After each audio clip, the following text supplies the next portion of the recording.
Hello everyone, welcome back to my YouTube channel. So आज हम discuss करेंगे metal, non metals और metalloids क्या होते हैं। इनकी डेफिनेशन को स्टडी करेंगे और साथ ही साथ इनकी प्रॉपर्टीज़ को भी डिस्कस करेंगे।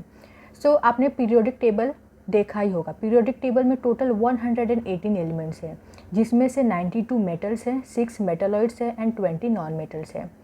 सो सबसे पहले हम डिस्कस करेंगे कि मेटल्स क्या होता है। So metals are defined as elements that have 1, 2 और 3 electron in their outermost shell. Metals क्या होते हैं? वो एलिमेंट जिनके आउटर मोस्ट शेल में, जिनके लास्ट शेल में 1, 2 या 3 इलेक्ट्रॉन्स हो, वो मेटल्स होते हैं। Except hydrogen, hydrogen non metal होता है। देन मेटल की प्रॉपर्टीज़ को डिस्कस कर लेते हैं। सो मेटल सॉलिड होता है रूम टेम्परेचर पर, एक्सेप्ट मर्क्यूरी। जो मर्क्यूरी होता है वो लिक्विड होता है रूम टेम्परेचर पर। देन मेटल्स की मेल्टिंग और बॉइलिंग पॉइंट हाई होती है। मेटल्स मैलिएबल होते हैं। मैलिएबल मीन्स मेटल्स को हम मार कर पीट कर थिन शीट में कन्वर्ट कर सकते हैं, पतरे में कन्वर्ट कर सकते हैं। देन मेटल्स डक्टाइल होते हैं। डक्टाइल मीन्स मेटल्स को हम खींच कर वायर में भी कन्वर्ट कर सकते हैं।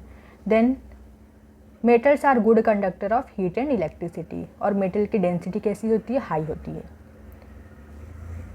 Next is non metal. So non-metals are elements containing 4, 5, 6 और 7 electron in their outermost shell. Non-metals क्या होते हैं? वो एलिमेंट जिनके outermost shell में, जिनके लास्ट शेल में 4, 5, 6 या 7 इलेक्ट्रॉन हो, वो क्या होते हैं? वो नॉन मेटल्स होते हैं। नॉन मेटल्स की प्रॉपर्टीज डिस्कस कर लेते हैं। Non metals are solid, liquid और गैसेस एट रूम टेम्परेचर। जो नॉन मेटल्स होता है वो तीनों स्टेट में एग्जिस्ट करता है। Then non-metals have low melting point and boiling point. They have poor conductor of heat and electricity. ये non ductile होते हैं. Then they are brittle and they are dull. Then next is metalloids. So metalloids क्या होता है? Elements that have characteristics of both metals and non-metals are called metalloids. So वो element जिनमें metals और non-metal दोनों की properties होती है, उन्हें हम metalloids बोलते हैं। अब हमने स्टार्टिंग में ही देख लिया था कि 6 मेटलॉइड्स होते हैं। जो पीरियोडिक टेबल है उसमें 6 मेटलॉइड्स प्रेजेंट है। सो उन मेटलॉइड्स को लर्न करने का ट्रिक भी मैंने यहाँ पर लिखा हुआ है। Tell Sita Geeta Babita are aunty.